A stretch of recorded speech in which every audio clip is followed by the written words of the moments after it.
Pemberhentian kerja atau pemutusan hubungan kerja atau yang bisa disingkat PHK merupakan berakhirnya hubungan antara karyawan ataupun pekerja dengan perusahaannya, yang mana akhirnya hak dan juga kewajiban pekerja dan perusahaannya ini berakhir. Nah, kenapa ada perusahaan atau karyawan yang berhenti bekerja? Nah, ada beberapa tujuan dari perusahaan kenapa harus memberhentikan kerja karyawannya. Yang pertama adalah perusahaannya ini kolaps atau berhenti beroperasi, yang mana mengharuskan untuk memberhentikan kerja dari karyawannya. Yang kita tahu sekarang efek dari pandemi, yang mana banyak perusahaan ataupun bisnis kecil yang harus tutup dan juga harus mem-PHK atau memberhentikan karyawannya untuk bisa tetap berjalan seperti itu. Jadi karena dengan produksi yang mungkin sangat menurun drastis, kemudian ini tidak bisa mencukupi dari kebutuhan karyawannya. Kemudian ada juga alasan perusahaan ini tidak bisa mengakomodasi atau memberikan fasilitas yang lebih untuk karyawannya, kayak gitu.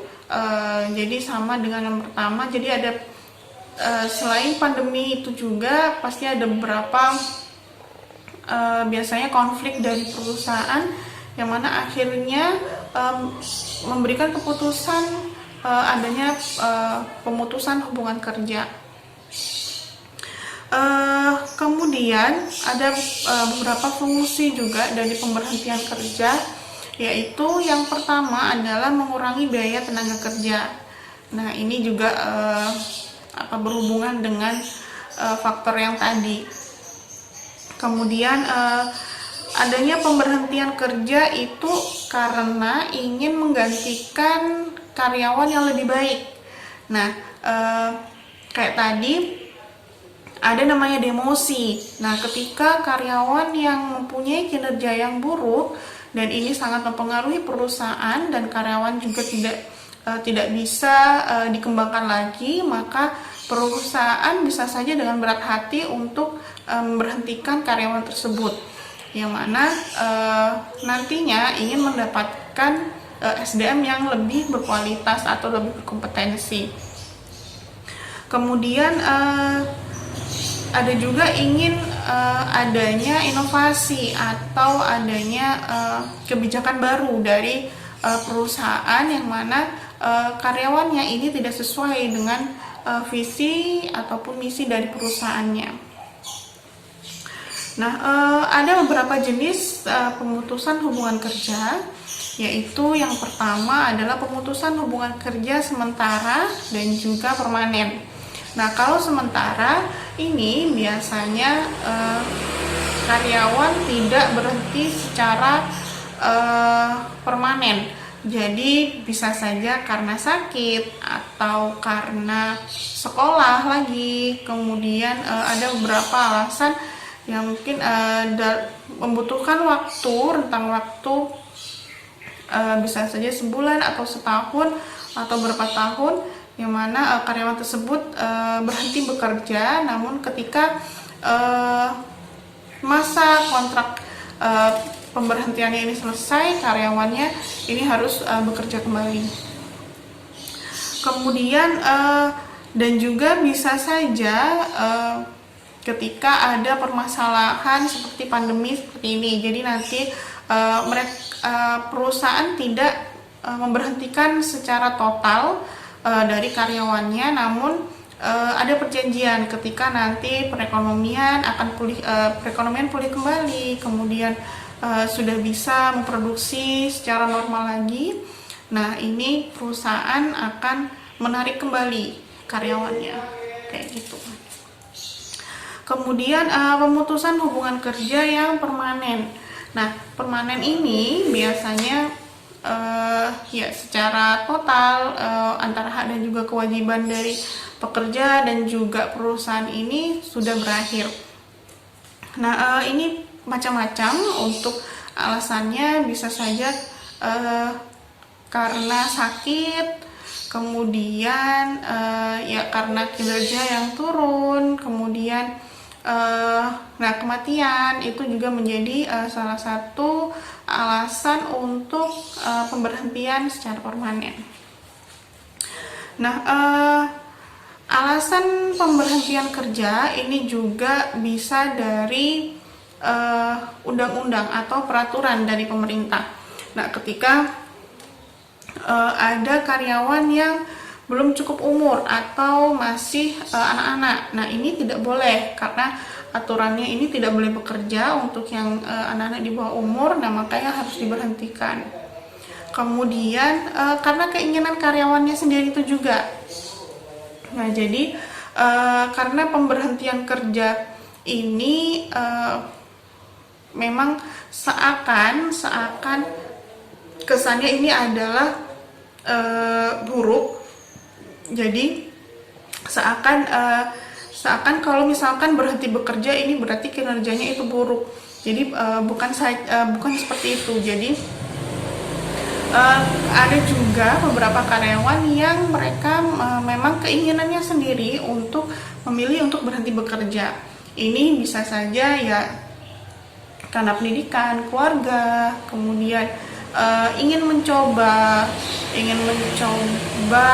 berekspresi dengan inovasi yang lain, atau ingin berwirausaha. Nah, ini juga menjadi salah satu beberapa alasan dari karyawan itu berhenti bekerja atau perusahaan memberhentikan karyawannya. Kemudian ada namanya pensiun. Nah, pensiun ini berarti ketika karyawan sudah mencukupi masa batas maksimal dari usia, kemudian perusahaan pastinya ingin mendapatkan karyawan baru yang lebih berinovasi, yang mana karyawan tersebut dipensiunkan secara baik-baik oleh perusahaan. Kemudian pemberhentian kerja ini juga dipengaruhi oleh kontrak. Nah, ada beberapa karyawan kontrak yang mana setahun ataupun 6 bulan ataupun 2 tahun. Nah, ketika kontrak itu berakhir, ya berarti bisa saja berhenti bekerja atau bisa dikontrak ulang. Kemudian untuk proses pemberhentian kerja. Nah, proses pemberhentian kerja ini bisa dengan, karena tadi ada karena keinginan dari karyawannya, berarti karyawan tersebut ya memberikan surat pernyataan untuk berhenti bekerja, kemudian akan diproses ke pimpinannya atau atasannya. Kalau misalkan itu dari perusahaannya, ya berarti perusahaan harus berkoordinasi dulu dengan manajernya, kemudian dengan karyawannya, kemudian akan menghasilkan suatu keputusan. Nah, nanti keputusannya akan disampaikan ke bagian SDM. Nah, bagian SDM ini yang akan menginformasikan kepada karyawannya. Nah, ada beberapa aspek yang harus diperhatikan oleh perusahaan ketika perusahaan tersebut memberhentikan karyawannya, karena seperti saya bilang, perusahaan tersebut pastinya sudah berinvestasi yang sangat besar untuk menyeleksi, kemudian untuk memberikan pengayaan ilmu, kemudian memberikan pelatihan, pengembangan kepada karyawannya. Jadi seperti biaya rekrutmen itu sendiri. Ketika rekrutmen ini bukan hanya informasi dari rekrutmen ini kan bisa saja dari iklan, kemudian dari promosi di media. Nah, ini membutuhkan biaya. Jadi bukan hanya bukan hanya misalkan oh ini ada lowongan seperti itu, bukan hanya dari mulut ke mulut, tapi mereka juga menggunakan media, jadi menggunakan biaya seperti itu. Kemudian ketika adanya pembukaan lowongan atau adanya rekrutmen, kemudian lanjut ke seleksi. Nah, di seleksi ini itu juga ada biaya yang sangat besar, yang mana biaya interview, biaya ujian, biaya seleksi. Nah, itu juga cukup besar, yang mana itu juga harus difikirkan oleh perusahaan ketika mereka akan membuka rekrutmen lagi atau membuka seleksi lagi karena ada posisi yang kosong. Kemudian biaya pelatihan. Nah, biaya pelatihan ini kan juga tidak kecil seperti itu. Mereka pasti akan mengundang ahli, mengundang orang yang sudah berkompeten dalam bidang itu, seperti itu. Kemudian ketika ada karyawan yang berhenti bekerja, ini pastinya perusahaan akan memberikan pesangon. Nah, pesangonnya inilah yang juga menjadi concern untuk perusahaan, seperti itu. Jadi ini termasuk yang harus benar-benar harus difikirkan sebaik mungkin oleh perusahaan, seperti biaya pesangon, biaya asuransi. Nah, itu harus dibayarkan ke karyawan ketika karyawan tersebut keluar dari perusahaan. Nah, saya akan coba contohkan kepada kalian beberapa aturan dari perusahaan. Jadi di sini saya ada contoh perusahaan swasta dan juga pemerintahan. Jadi kalau pemerintahan ini PNS. Jadi kalau PNS ini kalau untuk mutasi seperti apa, kemudian nanti ada beberapa aturan. Jadi saya dapat dari internet juga. Perusahaan Indomobil. Jadi ini nanti saya coba akan bahas dan juga saya informasikan ke kalian kira-kira seperti apa sih peraturannya, seperti itu. Nah, untuk perusahaan Indomobil, jadi ini ini saya dapatkan dari internet, jadi kalian juga bisa cari juga untuk yang peraturan ini. Jadi ini ada perusahaan Indomobil Group. Di sini ada beberapa peraturan yang bisa kalian pelajari. Jadi ini ada ilmu yang sangat bagus sekali. Jadi di sini perusahaan ini mengatur hubungan kerja, kemudian waktu kerja, kemudian hari kerja, nah seperti apa, kemudian pengupahannya, kemudian pengobatan, fasilitas kerja, jaminan sosial, dan juga sampai ke peningkatan keterampilan karyawan, sampai ke pemutusan hubungan kerja. Nah, ini saya coba jelaskan, coba saya tunjukkan ke kalian untuk yang aturan dari Indomobil untuk yang pemutusan hubungan kerja.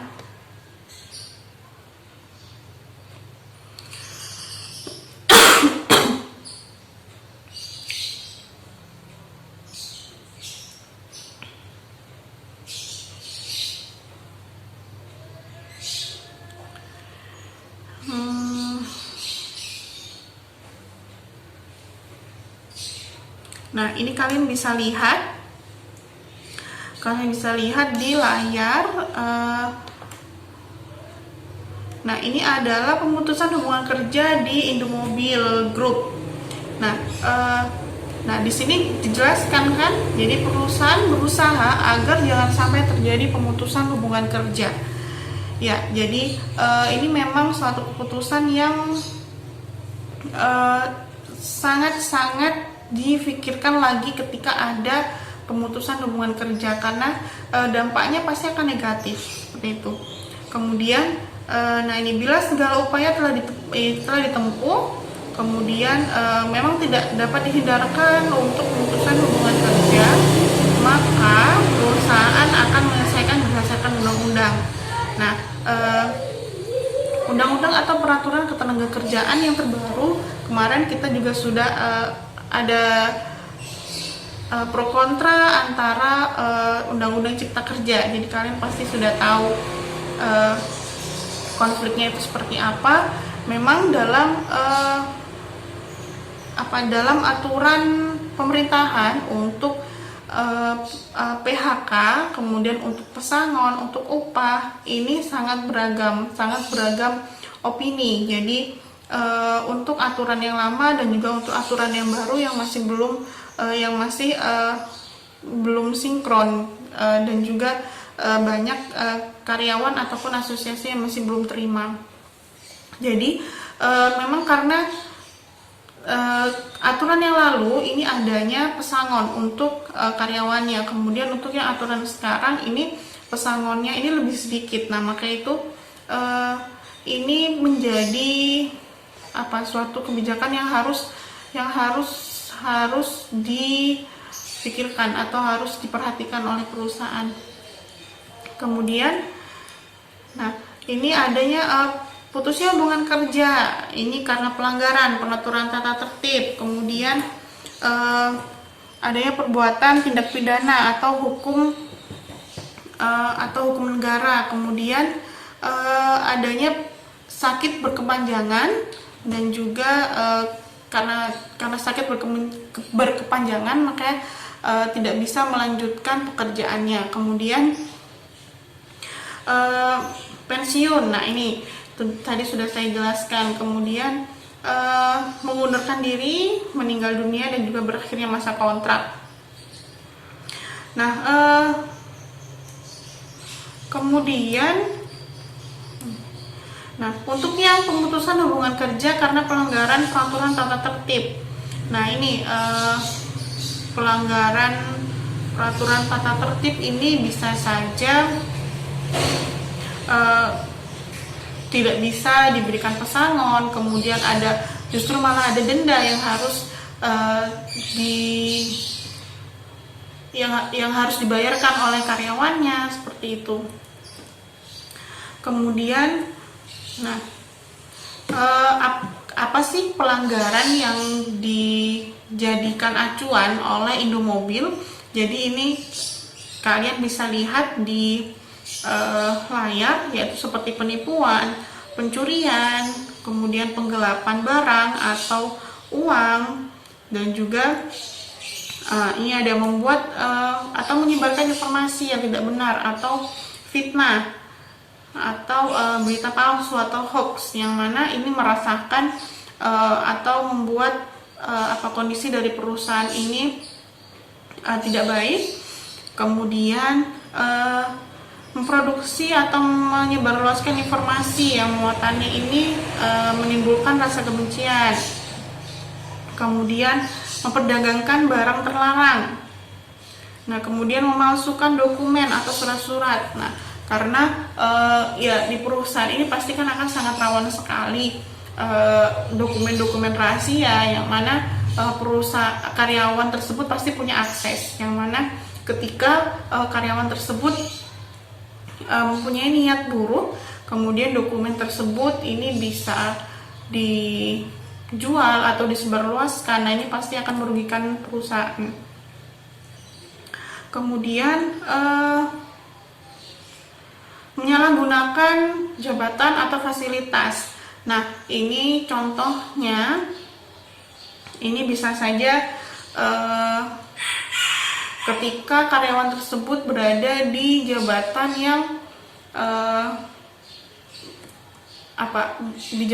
yang dia bisa saja mendapatkan gratifikasi dari orang lain. Nah, dengan apa? Dengan imbalan, misalkan misalkan contohnya adanya lelang misalkan lelang proyek atau apa. Nah, ini karena karyawan tersebut punya jabatan, kemudian mereka disogok oleh pihak lain yang mana untuk bisa memilih pihak tersebut.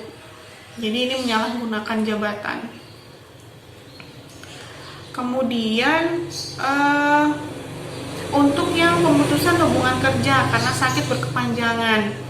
Nah, ini sakit tersebut harus melebihi dari 12 bulan atau lebih dari 1 tahun sakitnya.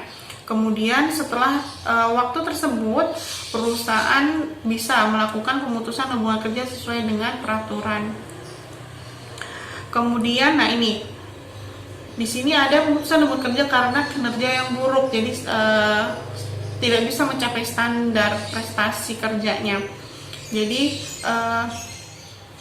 pastinya perusahaan itu pasti akan memberikan pelatihan terlebih dahulu atau memberikan pengarahan dulu ke karyawannya ketika karyawan tersebut mempunyai kinerja yang buruk.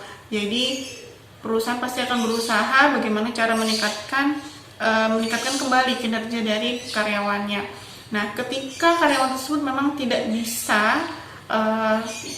bisa lagi berkembang, maka perusahaan pasti akan memberikan keputusan untuk memberhentikan kerja.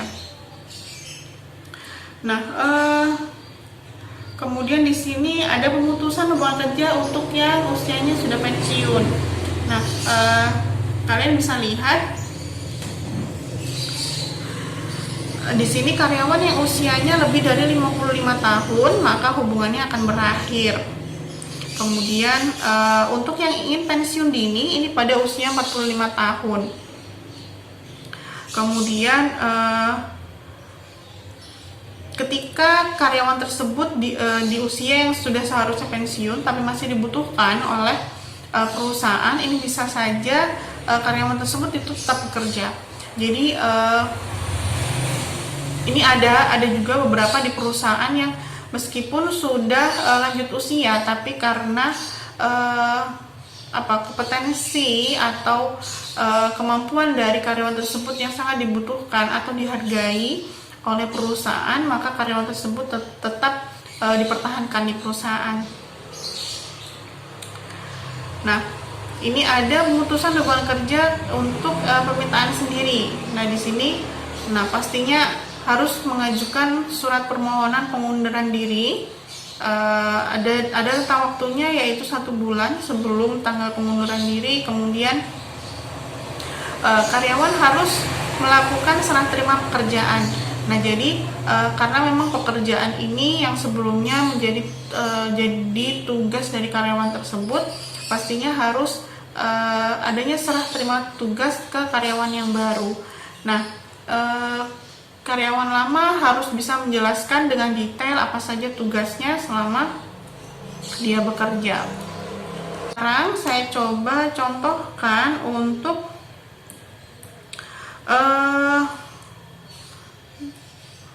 ke yang pemerintahan. Nah, di sini ada tata cara pelaksanaan mutasi yang mana ini diatur dalam Peraturan Pemerintah, Peraturan Badan Kepegawaian Negara Nomor 5 Tahun 2019 tentang tata cara pelaksanaan mutasi. Nah, mutasi ini yang merupakan perpindahan tugas, ini diatur dalam peraturan ini. Nah, kalau untuk PNS atau pegawai negeri, mutasi ini ada beberapa aspek yang diperhatikan, yaitu di sini kalian bisa lihat kompetensi, pola karir, kemudian pemetaan pegawai. Ya, kemarin kita juga sudah belajar tentang pemetaan atau desain pekerjaan, desain dari karyawannya atau SDM. Kemudian perpindahan dan pengembangan karir, penilaian prestasi kerja, kebutuhan organisasi, dan juga sifat pekerjaan yang mana bersifat teknis atau sesuai dengan klasifikasi jabatannya. Nah, mutasi untuk pegawai negeri sendiri, di sini ada mutasi yang satu instansi, baik pusat ataupun daerah. Kemudian ada yang antar kabupaten, antar provinsi, kemudian atau antar instansi pusat atau antar negara. Nah, mutasi ini dilakukan paling singkat 2 tahun atau paling lama 5 tahun. Nah, ini untuk yang PNS. Kemudian mutasi PNS ini juga harus memperhatikan prinsip larangan konflik kepentingan. Jadi pastinya dalam suatu instansi ataupun suatu daerah pasti ada beberapa konflik yang harus diperhatikan untuk mutasi dari karyawannya. Kemudian, nah ini untuk ketentuan mutasi. Nah di sini ada persyaratannya. Adanya surat persetujuan. Nah, jadi kalau mutasi ini pasti ada persetujuan dari atasannya. Jadi tidak bisa karyawan tersebut langsung pindah pekerjaan, apalagi kalau PNS. Nah, kemudian ada beberapa persyaratan seperti surat pernyataan, kemudian surat bebas temuan, yang mana ini menjadi persyaratan penting. Nah, kemudian untuk prosedur. Nah, kalau prosedur untuk mutasi dari PNS ini pihak yang menerima usulan mutasi ini harus ini berkoordinasi dengan pimpinannya, kemudian ada koordinasi, kemudian disetujui atau tidak.